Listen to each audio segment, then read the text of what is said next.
papunta ng Costco. Kasi kanina hindi nag-start yung truck. Na-late nga ako eh. Na-late siya isang oras kalahati, ano? Isang oras. Nag-charge pa kasi siya nung battery. Lipas na yung kanyang battery. Ilang taon na rin kasi. 8 years. 8 years. Nung nakalampasan na yun, eh, ayaw pa niya. Hindi, okay pa yan. Ayun.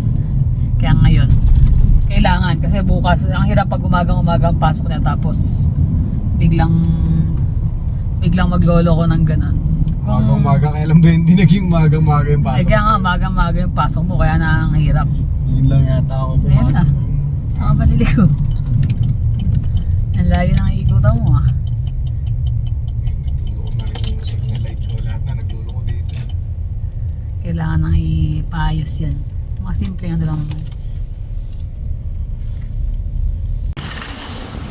Tirik na tirik ang araw. Plus 28 ngayon. Ang init. Ay siya, nakakita ng short. Ayaw? Uwi naman ng Pilipinas eh. May mga nakalabas na sila na pang fall dito.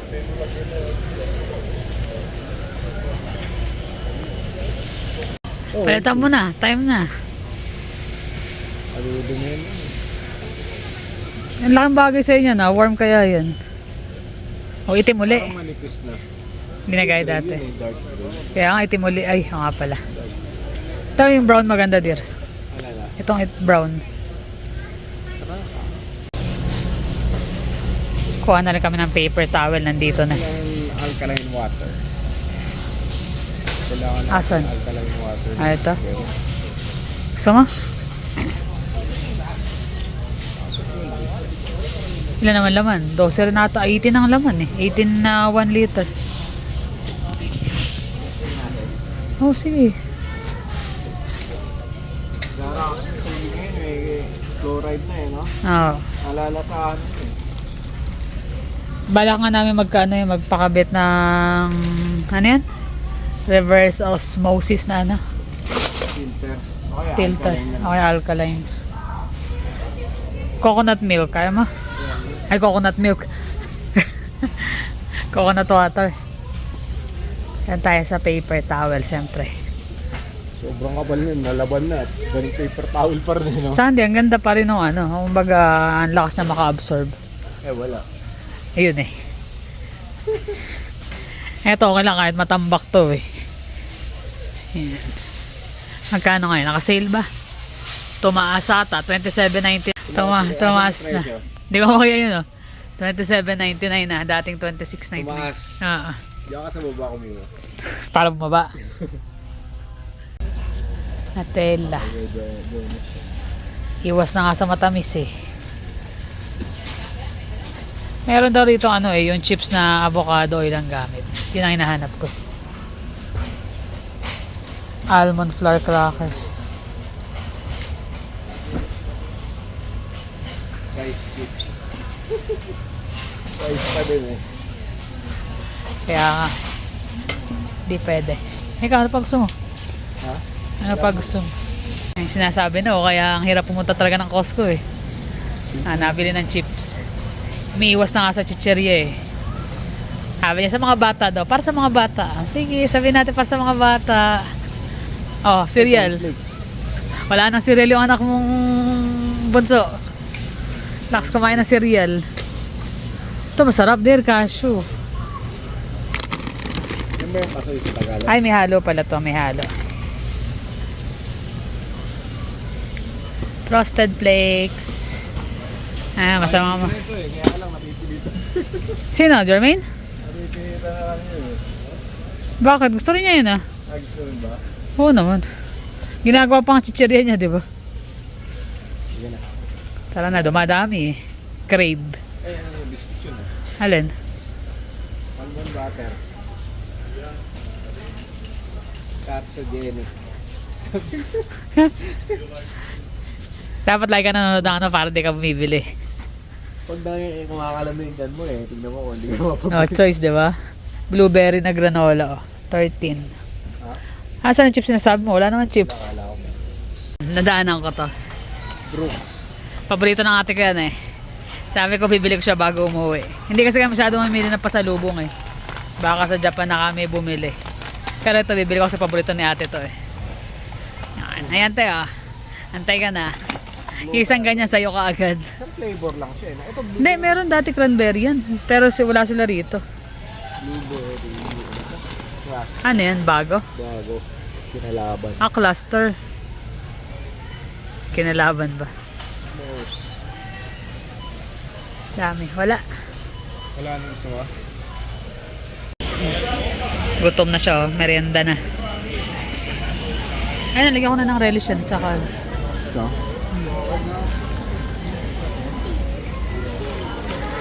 gutom. Tapos yung pagdating dito, yung mga battery din lalam. Punta na lang kami ng Princess Auto kaya Canadian Tire. Yan, yan ay napamili. Yung donut bawas kagad. Hindi pa na papasok, bawas na. Akala ko nakakuha kami ng kulang eh. Ito, yun sa larino, kinakain na pala. Tatawa-tawa ka pa dyan. Tapos yan, tinapay. Frosted flakes. Extra virgin olive oil. Ito ngayon ko pala try. Gusto namin may try yung avocado oil. Pero next time siguro. Sa avocado. Roast chicken. Ito na ulam namin. Binili namin dalawa ng ano, chicken fingers tsaka hotdog. Kimchi. Ito yung gatas. Tsaka yung alkaline na water. Tsaka itong chips. Tagal niyan bago maubos. Fritos, tsaka sun chips. Tapos syempre, paper towel. Tumaas siya ng parang $1. Pero not bad para naman kasi ang dami nito. Ayun na yung magtatay. Ginagawa na yung battery.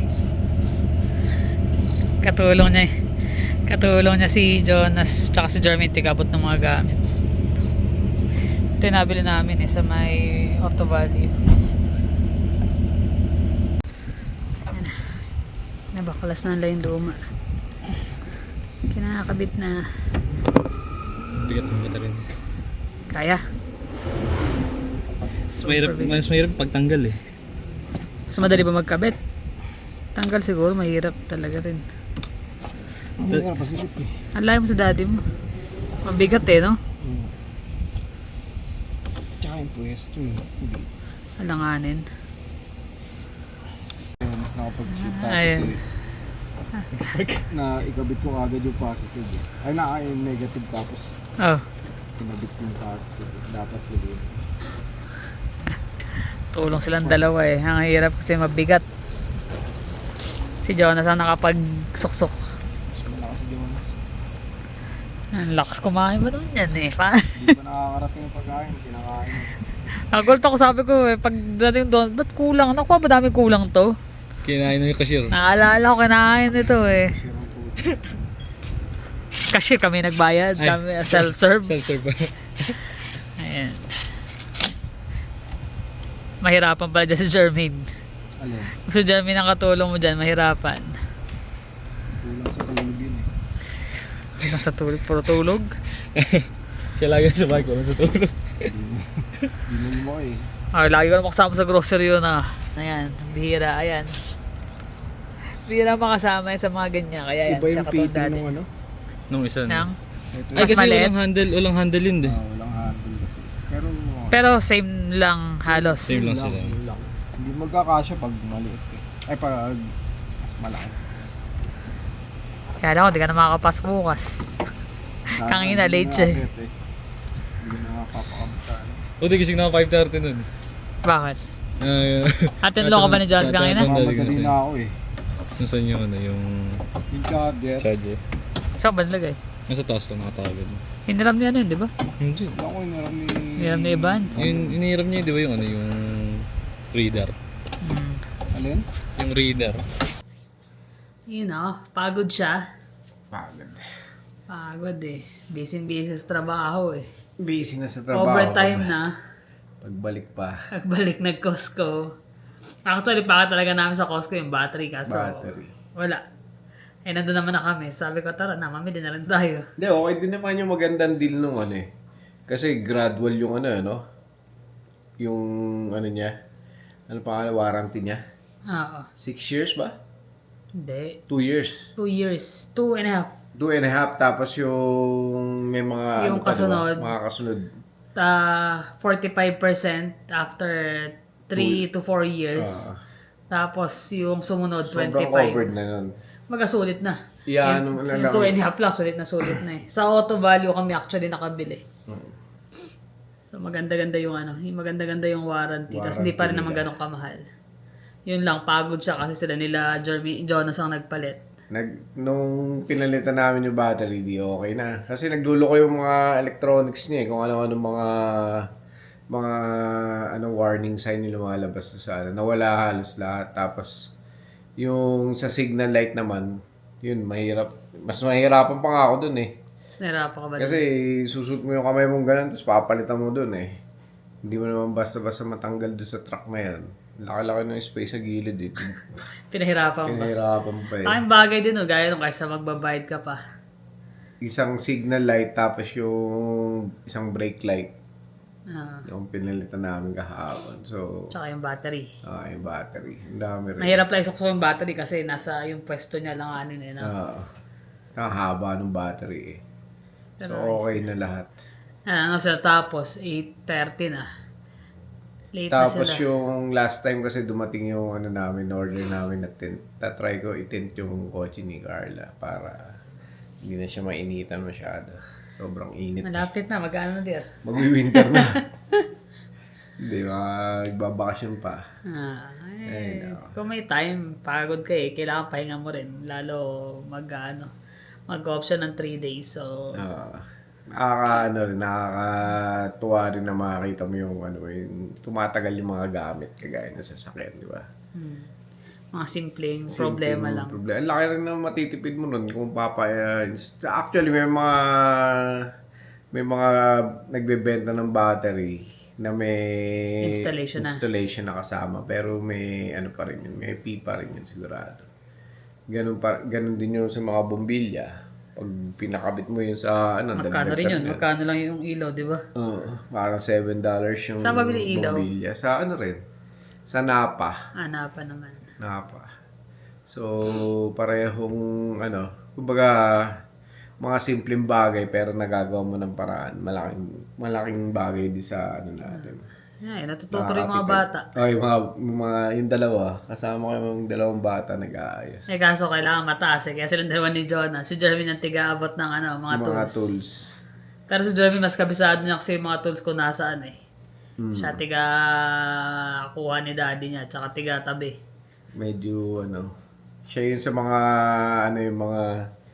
yung mga kagaya na sa likod ng ilaw, dahan-dahan lang pagbaklas yun.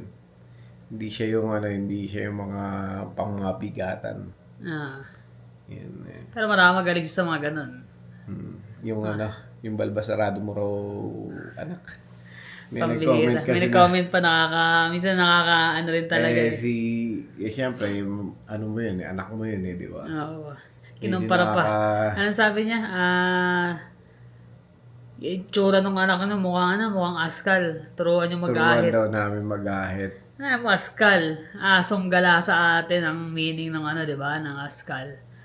I-compare niya yung anak namin doon. Kasi last time, alam ko nag-vlog kami last time. Sobrang haba kasi ng niya. Dahil nga kasi meron siyang rito yung sugat. Parang may ingrown hair, nagsugat. Dito. So kaya iniwasan niya, ahitin yung dito niya. Pag ginahit niya kasi, nagkakaroon siya ng mga, parang, alam niyo yung ingrown hair. Hindi, tsaka yung parang chicken skin dito sa ganito niya. Kaya inaano niya na ahitin. At saka dito si Jermaine talaga. Parang si daddy papa niya. Si daddy ko. Sa lolo niya. Makapalang mga balbas. Nakuha na yun. Talaga mabalahibo siya. Kahit na ilang araw lang yan na hindi mag-ahit. Kahit na dito niya yung ang tawag sa book na yan? Widow's Peak. Kakaroon siya talaga Kahit dito. Tapos unang-una, baga binata na So hinahayaan namin kung yun ang gusto niyang looks. Minsan talagang ayaw niya mag-ahit. May time naman, ahitin niya yung buong ganito niya. Depende sa gusto niya. So, bakit kailangan namin silang kontrolin sa mga ganun na turuan na mag-ahit? Marunong naman mag-ahit. Ang nakakain sa pangit ng comment. Mukha daw askal. Hindi kasi nakakapag-comment yung mga ganong tao kasi hindi sila kilala, hindi sila Nakatago person. yung identity nila. Makita mo bang may picture sila or ano, hindi. Minsan kasi bago ka manghusga doon sa huhusgahan mo is i-ano mo muna yung sarili mo kung ano, baka naiinggit lang ako, baka ganito. Tsaka anong ginawa sa kanya ng bata para masabihan niya ng gano'n, di ba? Unang-una, nasa amin na yun, ba't kailangan niya sabihin na gano'n? Ano eh. Although hindi naman dapat iniintindi yung mga ganyan. Kaya lang minsan makikita mo, syempre yung mga anak namin nagbabasa din. Yan. Lalo si Jeremy na nag-edit.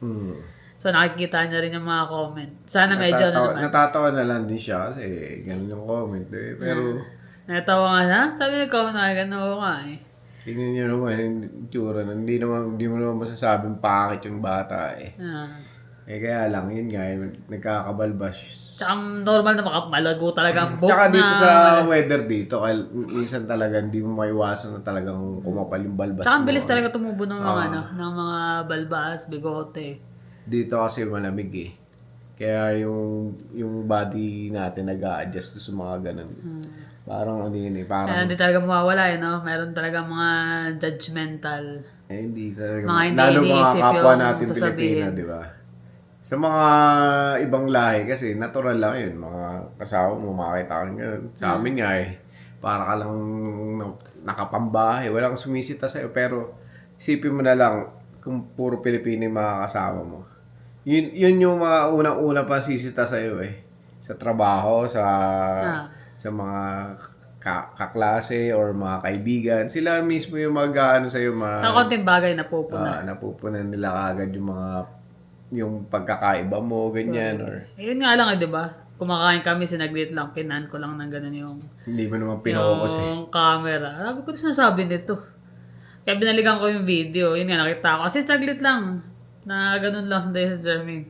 Tsura daw eh. Hahanap ng maano eh, no? Ng masisita. Tsaka yung askal na ano, hindi Pangit na term. hindi sa akin hindi kasi nag-aalaga naman ako ng aso sa Pilipinas so hindi siya ano, kaya lang Dear tao. tsaka aso pagkukumpara mo. Eh, pangit din. O, mano pa sinabi mo lang, uy, pakiano nyo naman si Jermaine o yung anak nyo na mag-ahit-ahit. Masyado nang malago. Okay lang. Pero yung kukumpara mo sa Askal, di ba? sinishare namin yung mga videos namin, yung mga buhay namin dito. Kaya lang, hindi naman namin maiwasan na may mga mamintas, di ba? Open naman kasi kami. Okay. Pero, Kaya lang, minsan, kagaya nito, naisasama namin sa vlog yung, kung sino man siya, is, good luck sa buhay mo. Yun na lang yun. Kasi hindi naman namin siya kilala o hindi naman namin nakikita. sana masaya ka doon sa Mostly, sa pagkakaano mo na yun. Mostly mga ganun mga nagko-comment, mga may mga tinatago rin talaga yun eh. Yung mga pinagdadaanan. Kami binubuksan namin yung buhay namin sa inyo na as in ganito talaga yung buhay namin dito pero hindi kami nagyayabang, hindi kami namimintas ng kung ano yung nakikita namin, sinasabi namin. Although may mga sinasabi kami tungkol ng mga immigrants na alam naman natin na discuss namin. Lahat din naman yun nang dito masasabi na yun din ang na-experience nila. Pero hindi tamang kung may problema kayo, sabi na lang, huwag nyo nasama yung mga bata. Hindi naman sila kasali doon sa although nakakasama sila doon sa video. Pero Ang mahihayin na yung dalawa na yun eh. Kita yung ayaw nga magpa-vlog nun eh. Kaya lang yan, lagi ko kasama si Jeremy pag nag-grocery. Hindi ako ron, pagka mga bit-bitin, dahil nasa sitwasyon ko, hanggat maaari siya lahat na magbubuhat man ako, mami ako na. Tsaka, maging pa man yung itsura ng mga anak natin, pangit man sa paningin nila, or may kapansanan man, o ano man, anak mo pa rin yun eh. Oo, Proud kami na napalaki namin sila kung ano man yung meron sila ngayon. Kumbaga na-provide namin yung mga pangangailangan nila at natuturuan din namin sila sa mga dapat ituro dahil pagdating ng panahon, magagamit din nila. Oo. Yun yung mga bagay na gusto namin sa kanila eh. Iwan, kumbaga, pag dumating yung araw na yun. Matuto silang rumispeto sa iba. Maging mabuting tao. Kaya Yun lang ang mga number naging- one eh. Doesn't naging- matter kung ano itsura pa eh, di ba? Naging ano na kasi ng mga kapwa natin Pilipino yung mamintas ng ano, di ba, ng kapwa natin. May makita na, uy, ang dumi naman ng bahay nyo, ang gulo naman ng bahay nyo. It doesn't matter na maging ano man yun eh, kasi bahay namin, anak namin, ganun kami mabuhay. Hindi namin pwede sabihin na yung maganda sa amin is maganda rin para sa paningin nyo, di ba? Tama. Yun lang yun eh, simpleng bagay lang eh. Pero ganun pa man eh, ayun, bahala ka sa Bahala ano na mo, siya. kung anong gusto mo sa buhay mo. Pero maling-mali yung ikukumpara mo ang tao sa hayop. Ganun siya siguro, natikman niya. Usually kasi mga ganun, nakakatikim din ng mga ganung comments. Panlalait. Panlalait. Kaya naibabalik din nila dun sa ano. Yung Jermaine nga, natawa na. Kung na-record ko nga lang, makita nyo na natawa na lang si Jermaine eh. Parang gusto kong sabihin na ano kaya yung itsura niya para masabi niya yun sa anak natin, di ba? Hindi pa tayo lang pinintasan eh, na pinintasan pa yung anak natin. May mga namintas din naman sa atin, di ba? Dami. Dami. Pero hindi naman namin na ano Sa akin nga lang daw, lumba-lumba daw ako eh. Sa akin, nakakalbo na ako. Grabe naman lumba-lumba yan ah.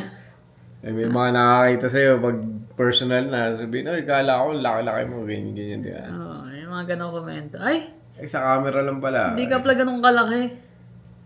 Iba-iba paningin ng tao. Pero sa amin, baliwala yung kahit pintasan kami. Basta kami, mabuti pakikutungo namin sa iba. Yun na, sapat na yun. Yung nire-respeto mo ibang tao. Kung may mga pamimintas man sa amin, that's okay. Kung may mga... Hindi kami perfecto eh. Oo, hindi naman natin sila pwedeng pangawakan sa ano. Kaya lang, yun nga. Wag na idama yung mga anak, di ba? Kasi hindi naman natin sila, kumbaga, hindi naman natin pinipintasan yung mga anak nila or ano. Hindi naman natin sila kilala. Pero hindi baliwala yung kay Jermaine. Wala yun. I-share lang namin Kaya yun sabi ko nga, kahit kami na lang ang pintasan, okay lang. Papalampasin namin yun eh. Kung yun ang tingin sa amin, wala kayong magagawa. Ganun talaga ang buhay. Lalo pat mga kapwa natin Pilipino, ano pa nga ba, di ba? Ay, nako. Pero na-share lang naman namin kasi minsan nakaka-ano rin eh. Parang below the belt naman to. Hindi na po pwede. Sabi nga namin guys, nung nakaraang vlog, di ba? I-bash na lahat, wag lang yung mga anak namin. Kasi pag mga anak namin, iba na yung kahit mga damulag na yung mga anak namin, tatang lalaki na. Ilalaban pa rin namin yan. Kami nga din, nasabihan ng gano'n yung anak namin eh. Tapos yung iba magsasabi. Ganun talaga, hindi natin makukontrol. Testingin niya sabihin ng harap-harapan sa akin yan. Yun lang. Tingnan natin.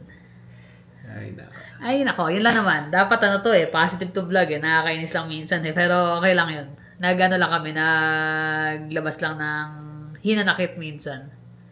Parte yun eh. Alam niya naman kung ano yung itsura niya, siguro. Alam niya naman kung ano yung narating niya, ganun. Bahala ka na. Good luck sa sa attitude mo na ganun. Tama. Sana lang di bumalik sa kanya yung mga ganun. Hindi natin masasabi, di ba? Ay, nako. Yun lang naman. Bilis ng panahon, ano? Malapit na. August na bukas. August na Bakasyon bukas. na, malapit na. Saglit na lang, uwi na kami. Excited na talaga. Papalapit na, pero dami pa kailangan kasuhin din eh. Sana matapos yung mga bagyo-bagyo sa Pilipinas para masulit natin yung bakasyon. Kahit dito pa na yung ulan. Sana gumanda-gandang weather. Pero okay lang naman dito kasi para maiwasan din yung mga wildfire. Yun yung magandang epekto nun eh. Sa mga halaman, okay lang. Ganun talaga eh. Kailangan nilang masanay sa mga ganung harsh weather. Lalago na nga eh. Lumago kaya lang yung mga bulaklak nila hindi na nag-bloom ng gusto. Pero ang lago ng mga halaman. Lago. Ayun, okay lang naman guys. Maraming salamat sa lagi niyong pakikinig at panonood sa amin. Ingat kayo lagi. See you in the next vlog. Bye.